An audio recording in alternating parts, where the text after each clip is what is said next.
નમસ્કાર વહાલા વિદ્યાર્થી મિત્રો, હું છું હિનલ જોગાણી.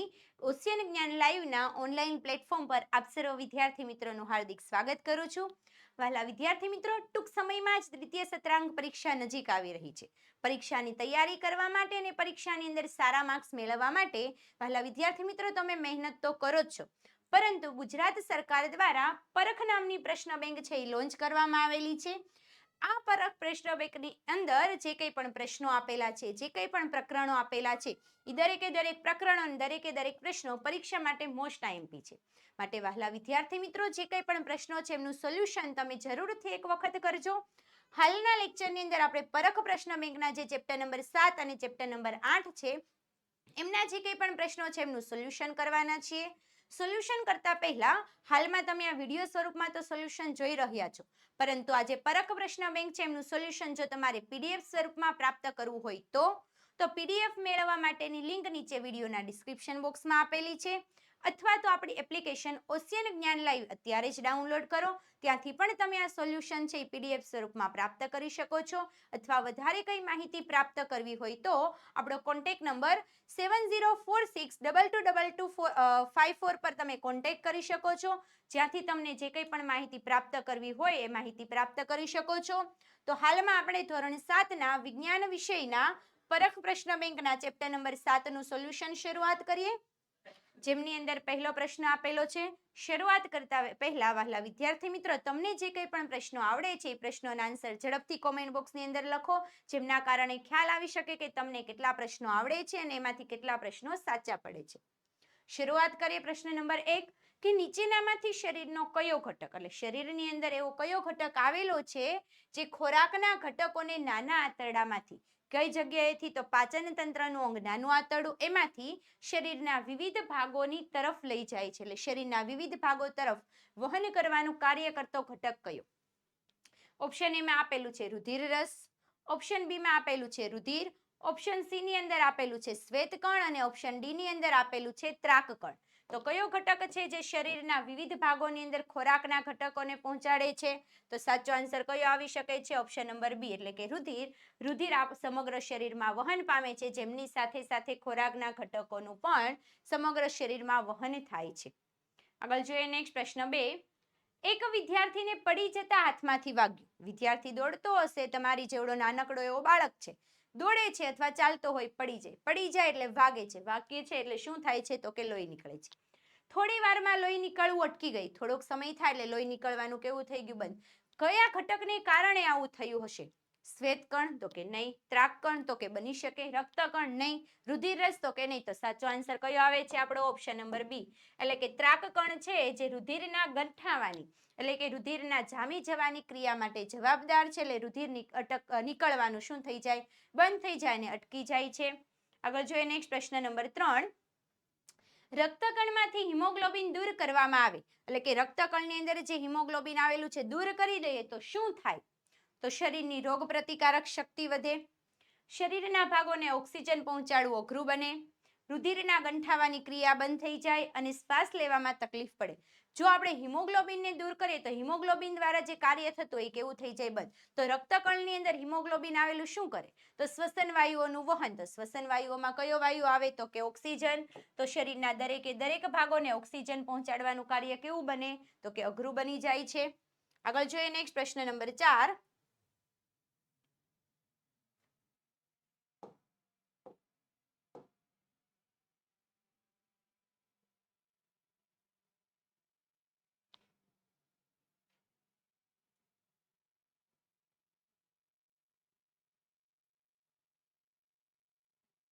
રુધિરમાંથી ત્રાકકણો છે, ત્રાકકણોને દૂર કરી દેવામાં આવે તો શરીર પર તેની શું ગંભીર અસર થાય? એટલે રુધિરની અંદર ત્રાકકણો આપેલા, પહેલા દૂર કરવાનું તો શેનું? હિમોગ્લોબિન.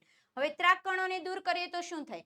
રોગ પ્રતિકારક શક્તિ ઘટે, શરીરના ભાગોને ઓક્સિજન પહોંચાડવું અઘરું બને, રુધિરના ગંઠાવાની ક્રિયા બંધ પડે કે શ્વસન લેવામાં તકલીફ પડે.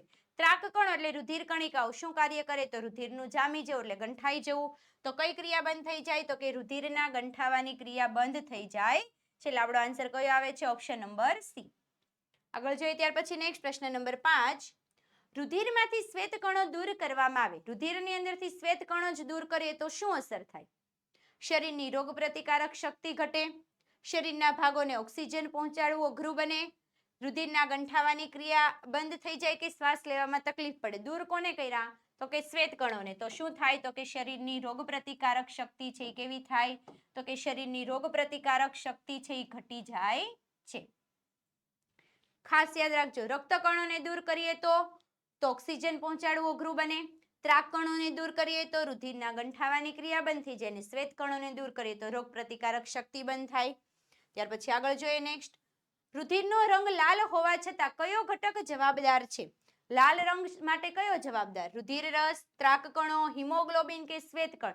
રુધિરના લાલ રંગ માટે જવાબદાર ઘટક કયો છે? તો રુધિર રસની અંદર આવેલો કયો ઘટક? તો કે હિમોગ્લોબિન જવાબદાર હોય. રુધિર કણોની અંદર આવેલો કયો ઘટક? હિમોગ્લોબિન છે, રક્ત કણોમાં આવેલો, એ જવાબદાર છે. એટલે આપણો સાચો આન્સર થશે ઓપ્શન નંબર સી. આગળ જોઈએ નેક્સ્ટ પ્રશ્ન નંબર 7. ધમનીની દિવાલ જાડી અને સ્થિતિસ્થાપક હોવા માટે કયું કારણ હોઈ શકે છે?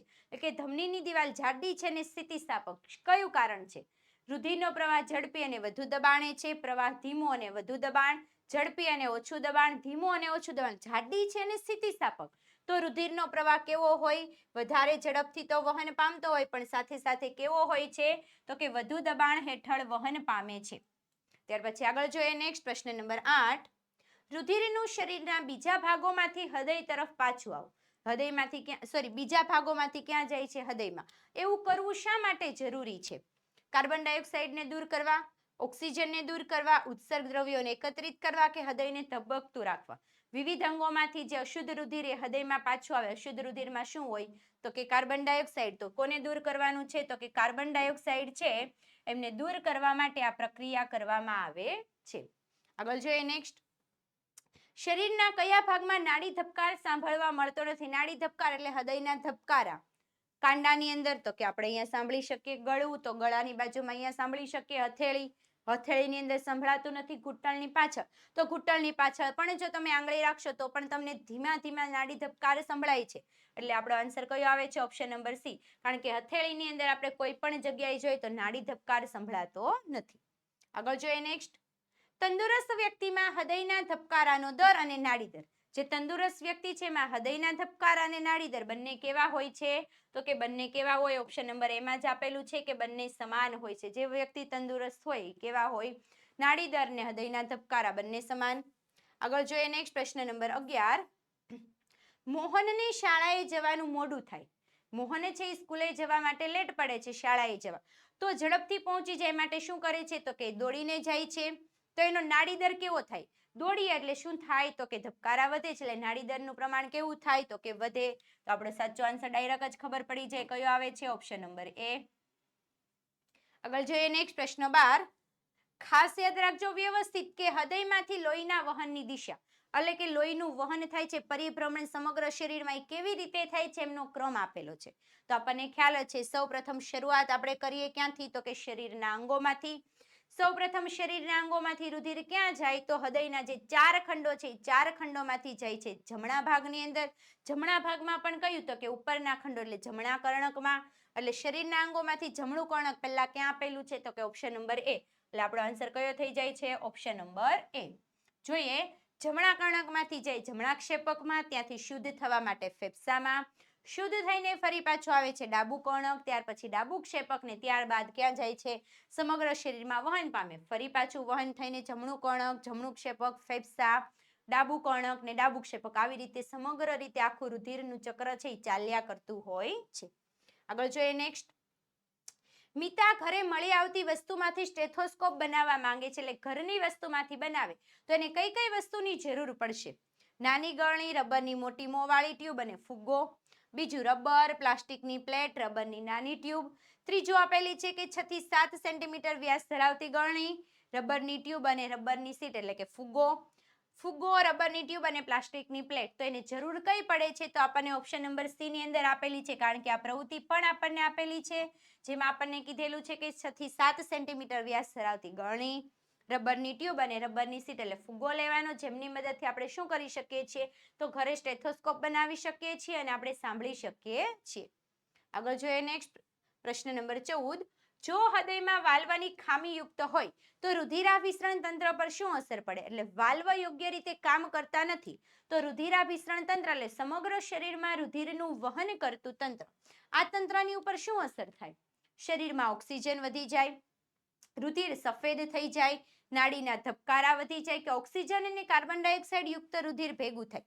વાલ્વ શું કાર્ય કરે? તો કર્ણકોમાંથી જે ક્ષેપકોમાં રુધિર આવે ક્ષેપકોમાંથી ફરી પાછું ઉપર જવા દેતું નથી, એટલે ઓક્સિજન યુક્ત અને ઓક્સિજન વિહીન રુધિરને ભેગું કરતું અટકાવે છે.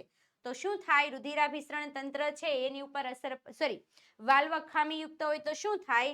તો ઓક્સિજન યુક્ત અને કાર્બન ડાયોક્સાઇડ યુક્ત રુધિર કેવું થઈ જાય? તો બંને પ્રકારનું રુધિર ભેગું થઈ જાય છે. આગળ જોઈએ નેક્સ્ટ. હૃદયના વિવિધ ખંડોમાં તાલબંધ ધબકારાથી શી અસર થાય? યોગ્ય રીતે ધબકારા થાય છે તાલબંધ, એમનાથી ખંડોમાં શું થાય?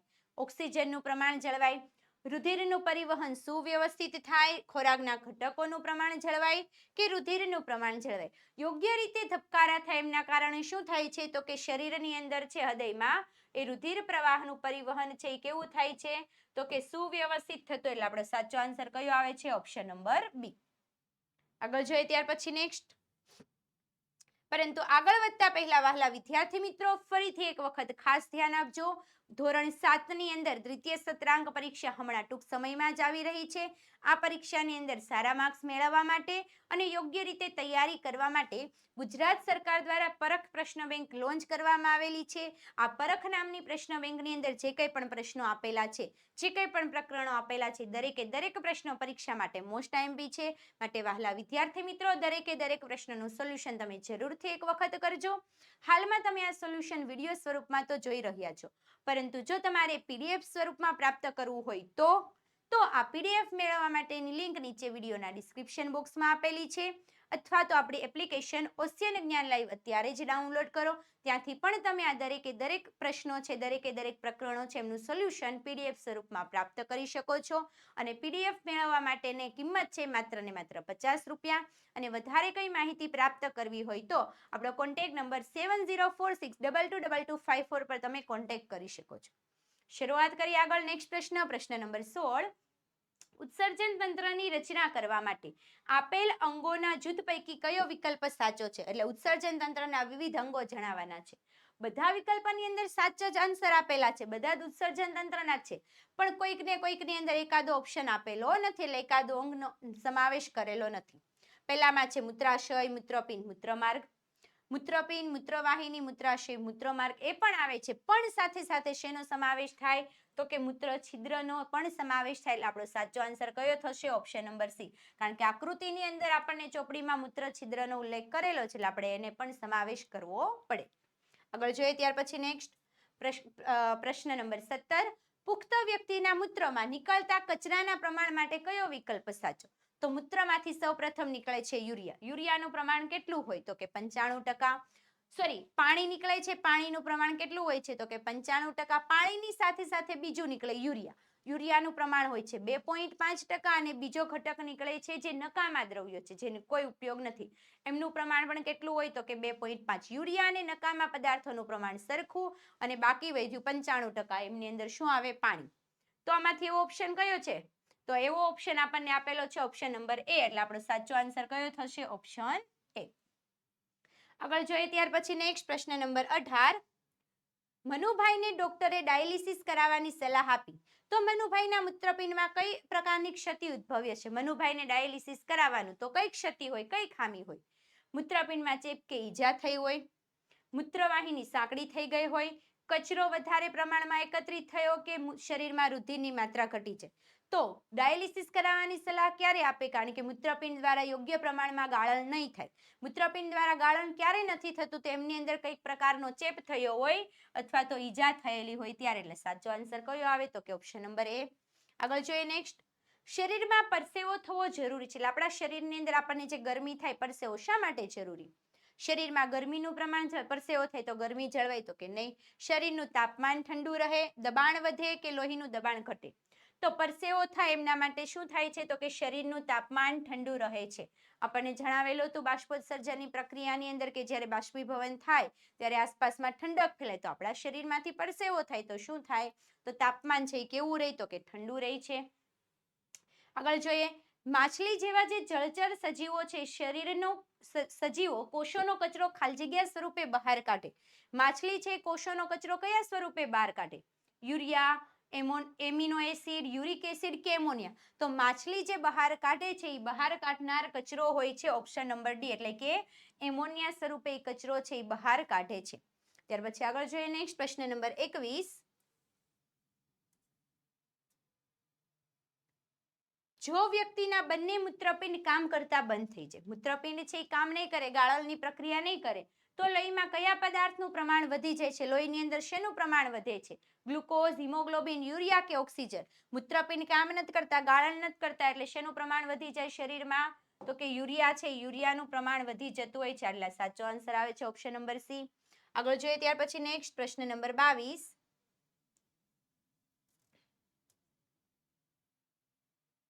ડાયાલિસિસની પ્રક્રિયા શા માટે કરાવવામાં આવે છે? એટલે ડાયાલિસિસની પ્રક્રિયા કરાવે તો શું થાય છે? પાચન સુધારવા માટે, લોહીનું પ્રમાણ વધારવા માટે, કૃત્રિમ રીતે લોહી ગાળવા કે ફેફસા ચોખ્ખા કરવા? તો ડાયાલિસિસની પ્રક્રિયા દ્વારા શું થાય છે? તો શરીરની અંદર જે મૂત્રપિંડ કામ કરે છે એ કામ આપણે કૃત્રિમ રીતે કરીએ છીએ, એટલે રુધિરનું કૃત્રિમ રીતે ગાળણ કરવા માટે. એટલે સાચો આન્સર આવે છે ઓપ્શન નંબર સી. આગળ જોઈએ નેક્સ્ટ પ્રશ્ન 23. બાષ્પોત્સર્જનની ક્રિયા વનસ્પતિમાં રહેલા પર્ણના કયા ભાગ દ્વારા થાય છે? એટલે બાષ્પોત્સર્જનની પ્રક્રિયા પર્ણના કયા ભાગ? તો પર્ણની અંદર આવેલા છિદ્રો દ્વારા. પર્ણમાં આવેલા છિદ્રોને શું કહેવાય? તો કે કહેવાય છે પર્ણરંધ્ર અથવા તો વાયુરંધ્ર. એટલે આન્સર આવે છે ઓપ્શન નંબર એ. આગળ જોઈએ નેક્સ્ટ. એક છોડના કુમળા પ્રકાંડને લાલ શાહીવાળા પાણીના પ્યાલામાં મૂકી દેવાનું. પ્રકાંડને લાલ રંગની શાહીવાળું પાણી કરેલું છે એમાં મૂકી દો છો. બીજા દિવસે જો તમે અવલોકન કરો છો, આડછેદ લઈને જુઓ છો, તો એમાં કયો રંગ જોવા મળે? લાલ રંગ. તો આ થવાનું કારણ શું?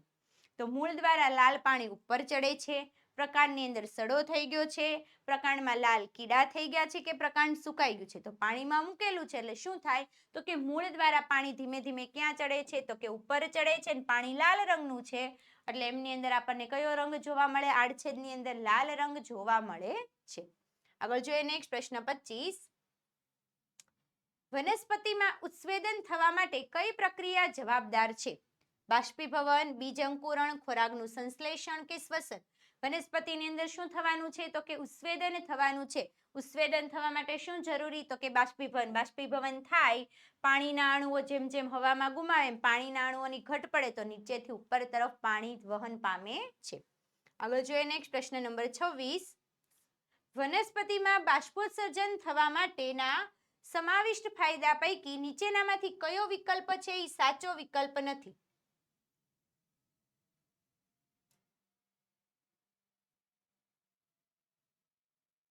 બાષ્પોત્સર્જનની પ્રક્રિયા માટેના જે કંઈ પણ ફાયદા છે એમનો ખોટો વિકલ્પ આપણે પૂછવાનો છે.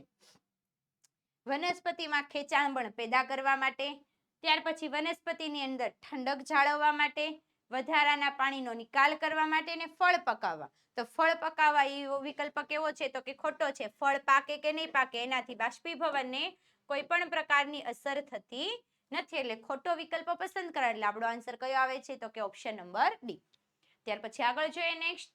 આગળ વધતા પહેલા વહાલા વિદ્યાર્થી મિત્રો, ધોરણ 7 ની અંદર ગુજરાત સરકાર દ્વારા જે પરખ નામની પ્રશ્ન બેંક લોન્ચ કરવામાં આવેલી છે એમની અંદર જે કંઈ પણ પ્રશ્નો આપેલા છે એ ખાસ દ્વિતીય સામયિક પરીક્ષા માટે ખૂબ જ મોસ્ટ આઈએમપી છે, અને હમણાં ટૂંક સમયમાં જ આ પરીક્ષા આવી રહી છે. તો વહાલા વિદ્યાર્થી મિત્રો, દરેકે દરેક પ્રશ્નનું સોલ્યુશન તમે જરૂરથી એક વખત કરજો. હાલમાં તમે આ સોલ્યુશન વિડીયો ફોર્મેટમાં તો જોઈ રહ્યા છો, પરંતુ જો તમારે એ પીડીએફ સ્વરૂપમાં પ્રાપ્ત કરવું હોય તો પીડીએફ મેળવવા માટેની લિંક નીચે વિડીયોના ડિસ્ક્રિપ્શન બોક્સમાં આપેલી છે, અથવા તો આપણી એપ્લિકેશન ઓશિયન જ્ઞાન લાઈવ અત્યારે જ ડાઉનલોડ કરો. ત્યાંથી પણ તમે આ દરેકે દરેક પ્રશ્નોનું સોલ્યુશન છે વિડીયો સ્વરૂપમાં પ્રાપ્ત કરી શકો છો. આગળ જોઈએ તો આપણે નેક્સ્ટ પ્રશ્ન પ્રકરણ 7 પૂર્ણ થયું અને શરૂઆત કરીએ ચેપ્ટર નંબર 8 એટલે પ્રકરણ 8 ની શરૂઆત કરીએ, જેમની અંદર આપેલો છે પ્રશ્ન નંબર 27. વાનસ્પતિક પ્રજનનમાં નીચેના પૈકી વનસ્પતિના કયા અંગમાંથી નવો છોડ છે ઉત્પન્ન થતો નથી? વાનસ્પતિક પ્રજનન કયા કયા અંગ દ્વારા થાય? આપેલું છે ફૂલ, પ્રકાંડ, મૂળ અને પર્ણ.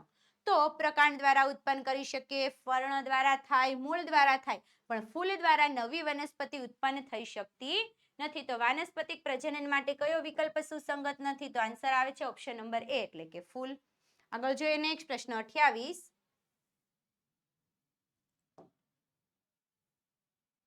આપેલા અંગોમાંથી વનસ્પતિના કયા ભાગનો વાનસ્પતિક અંગોમાં સમાવેશ થતો નથી? એટલે વનસ્પતિના અંગોમાં સમાવેશ નહીં થાય. મૂળ, પ્રકાંડ, પર્ણ કે ફૂલ. ઉપર હતો એના જેવો જ સવાલ પણ થોડોક ફેરવીને આપેલો. તો અહીંયા પણ આપણો આન્સર કયો આવશે? તો કે ઓપ્શન નંબર ડી. ત્યાર પછી નેક્સ્ટ જોઈએ 29. એકમાળી ગુલાબના છોડની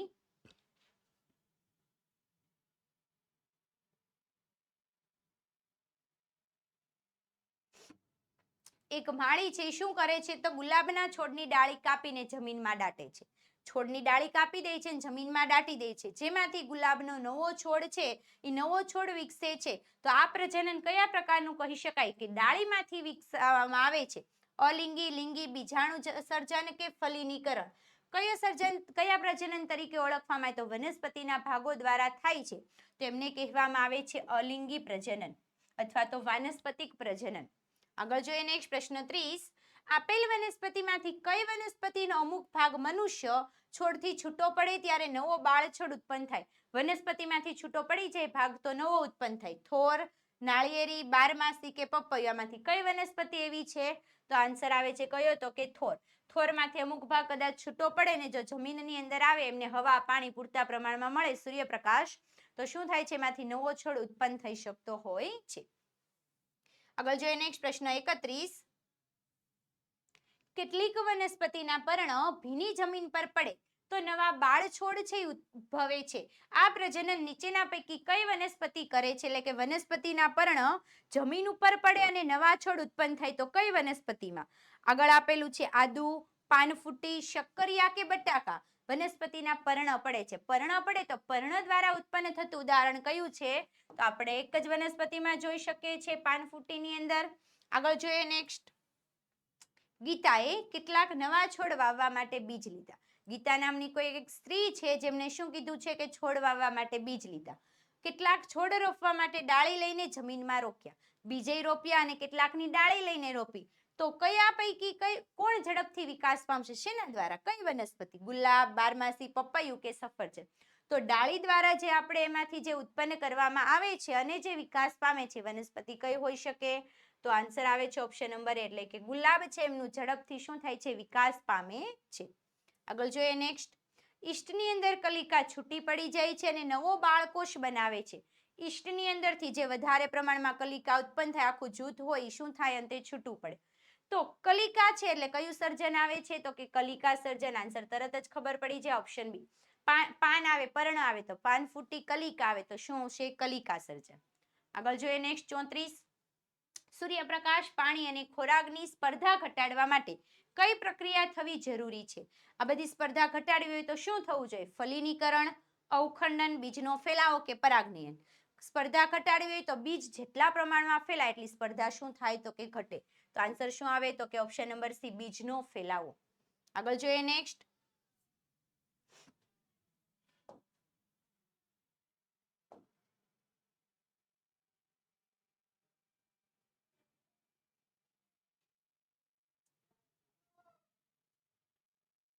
મોહને જોયું કે સ્વચ્છ પાણી વાળું તળાવ થોડા જ સમયમાં લીલથી ઢંકાઈ ગયું. એટલે પાણી એકદમ સ્વચ્છ હતું, થોડાક ભાગમાં લીલ હશે, પરંતુ 2-4 દિવસથી આ લાખા તળાવ ઉપર શું થઈ ગયું? તો કે લીલ.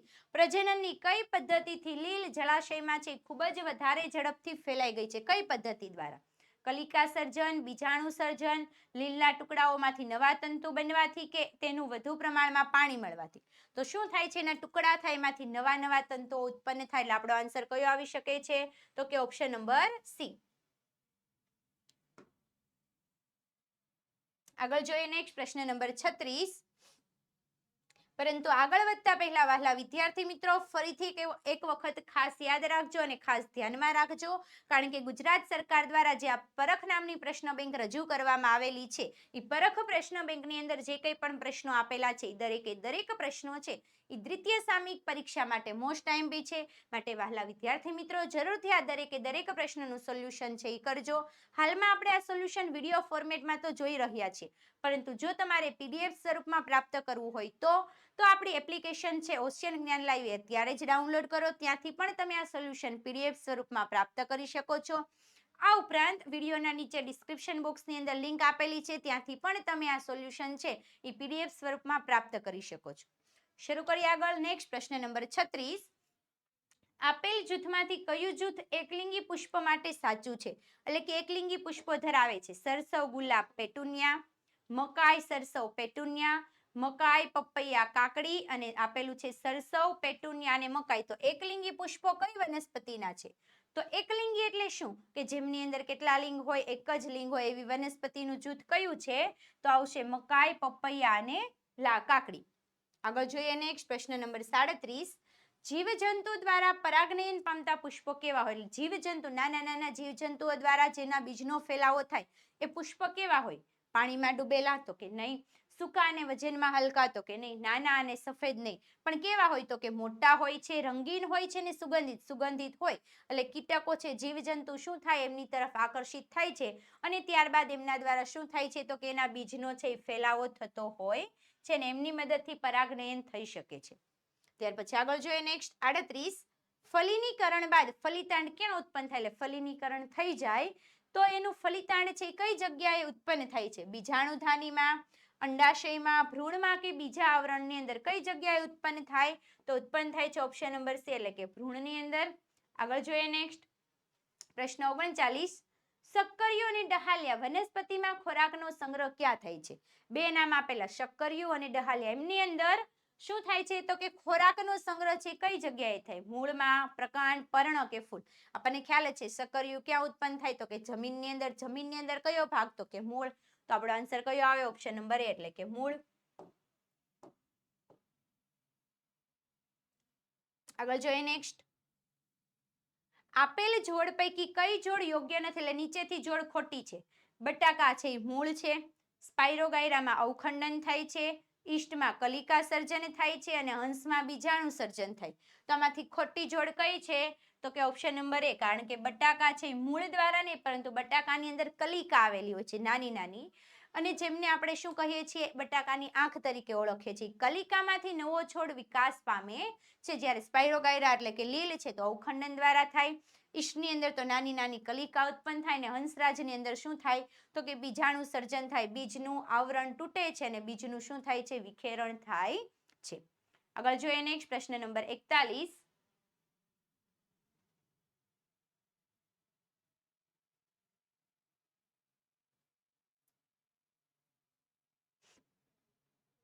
બીજનો ફેલાવો વનસ્પતિ માટે ઉપયોગી છે, તે માટે કયું વિધાન સાચું નથી? ખાસ યાદ રાખજો, આપણને શું પૂછેલું છે? કે તો સાચું વિધાન પૂછેલું છે. આપણે સવાલ વાંચીએ પણ અડધો જ સવાલ વાંચીને જવાબ લખીએ, પણ આખો સવાલ વાંચવાનો 2 વખત અને પછી આન્સર વિચારવાનો. સાચું નથી. કયું વિધાન નથી? તો વધારે ગીચતા અટકાવે, સૂર્યપ્રકાશ, પાણી અને ખનિજ ક્ષારોની સ્પર્ધા અટકાવે, બીજ નિર્માણ વધારે થાય અને નવા નિવાસ સ્થાનોનું નિર્માણ થાય. તો ખોટું વિધાન આપણે પસંદ કરવાનું છે. બીજનો ફેલાવો થાય તો એનાથી નિવાસ સ્થાન સાથે કંઈ લેવા દેવા નથી. એટલે આપણો આન્સર કયો આવે છે? તો કે ઓપ્શન નંબર D એટલે કે નવા નિવાસ સ્થાનો છે. નવા નિવાસ સ્થાનોનું શું થાય છે? તો કે નિર્માણ થાય છે. આગળ જોઈએ નેક્સ્ટ. છોડમાં લિંગી પ્રજનન માટે આપેલ પૈકી કયું વિધાન સાચું છે? એટલે છોડની અંદર લિંગી પ્રજનન માટે છોડ બીજમાંથી જ મેળવવામાં આવે છે, 2 છોડ હંમેશા જરૂરી છે, પરાગનયન પહેલા ફલિતાંડ બને છે કે ફક્ત સ્વપરાગનયનથી જ પ્રજનન થાય? સાચું વિધાન પસંદ કરવાનું છે. પણ કયું પ્રજનન છે? તો કે લિંગી પ્રજનન છે. તો લિંગી પ્રજનનની અંદર શું થાય? તો કે જે છોડ છે એ છોડ ક્યાંથી મેળવવામાં આવે છે? તો છોડ છે એ હંમેશા બીજની અંદરથી જ આપણને પ્રાપ્ત કરવામાં આવે છે. એટલે આપણો સાચો આન્સર કયો આવશે? તો કે સાચો આન્સર આવે છે ઓપ્શન નંબર A. નેક્સ્ટ જોઈએ પ્રશ્ન નંબર 43. મહેશ ગુલાબને વાવવા માટે આપેલ પૈકી કયા ભાગનો ઉપયોગ કરશે? ગુલાબના છોડને વાવવો છે તો શેના ઉપયોગ દ્વારા એ વાવે છે? કળી, ડાળી, ફૂલ કે પરાગરજ? ગુલાબના છોડને વાવવા માટે શું કરવામાં આવે છે? કલમ. કલમ માટે કયા ભાગનો ઉપયોગ થાય? તો કે પ્રકાંડ એટલે કે ડાળીનો ઉપયોગ થાય છે. આગળ જોઈએ નેક્સ્ટ. એક પુષ્પ સફેદ રંગનું છે પરંતુ તીવ્ર સુગંધ ધરાવે છે. પુષ્પ સફેદ છે, રંગ નથી, પણ એની અંદરથી સુગંધ વધારે આવે. તો પરાગનયન કયા માધ્યમ દ્વારા વધારે થઈ શકે? તીવ્ર સુગંધ. સુગંધ હોય એટલે કીટકો શું થાય? આકર્ષિત થાય. એટલે પક્ષીઓ, પ્રાણીઓ, પવન કે રાત્રિ દરમિયાન કાર્યરત કીટકો. તો શેના દ્વારા થાય? તો કે રાત્રિ દરમિયાન કાર્યરત કીટકો, કારણ કે કીટકો જ્યાં વધારે સુગંધિત હોય એમની તરફ આકર્ષિત થતા હોય છે. આગળ જોઈએ નેક્સ્ટ પ્રશ્ન 45. પરપરાગનયનથી ઉત્પન્ન થતી વનસ્પતિ એ સ્વપરાગનયનથી ઉત્પન્ન થતી વનસ્પતિ કરતા કઈ રીતે જુદી પડે? પરપરાગનયન અને સ્વપરાગનયન બંનેમાં જુદાપણું કેવી રીતે? તો કે વાતાવરણ સાથે ટકી રહેવાની ક્ષમતા ઓછી, પિતૃ છોડ જેવી દેખાય. પરપરાગનયન હોય એટલે પિતૃ જેવી તો દેખાતી નથી, તેમાં નવી લાક્ષણિકતાઓ જોવા મળે છે, અને પરપરાગનયન માટે પવન પર આધારિત રાખે છે. તો બંનેની અંદર જુદાપણું શું? તો પરપરાગનયન છે એટલે બે પિતૃ ભાગ લે, તો બંનેના અલગ અલગ લક્ષણો આવે, સેમ ટુ સેમ દેખાય ને, એટલે શું આવે છે? તો કે એમની અંદર નવી નવી લાક્ષણિકતાઓ જોવા મળે છે. આગળ જોઈએ નેક્સ્ટ.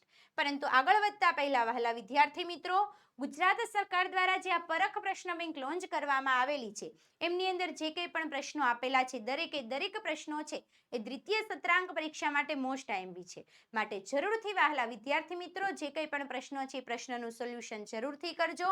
અને આ અત્યારે સોલ્યુશન તમે વિડીયો ફોર્મેટમાં જોઈ રહ્યા છો, પરંતુ તમારે જો આની પીડીએફ પ્રાપ્ત કરવી હોય તો પીડીએફ નીચે આપેલી ડિસ્ક્રિપ્શનમાં આપેલી લિંક પરથી પણ મેળવી શકો છો, અથવા તો આપણે એપ્લિકેશન ઓશિયન જ્ઞાન લાઈવ અત્યારે જ ડાઉનલોડ કરો, ત્યાંથી પણ તમે આ પીડીએફ સ્વરૂપમાં સોલ્યુશન પ્રાપ્ત કરી શકો છો. આગળ જોઈએ નેક્સ્ટ.